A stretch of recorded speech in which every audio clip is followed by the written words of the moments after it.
স্রোতের প্রতিকূলে চলছে পারুল এবং রায়ানের সম্পর্ক।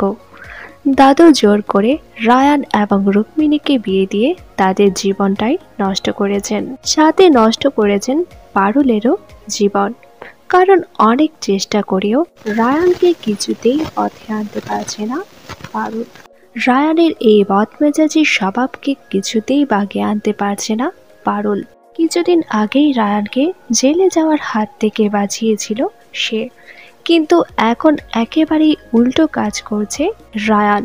পারুলের ক্ষতি চায় সে, পারুলকে ফাঁসানোর জন্য সমস্ত রকম চেষ্টা করে যাচ্ছে সে।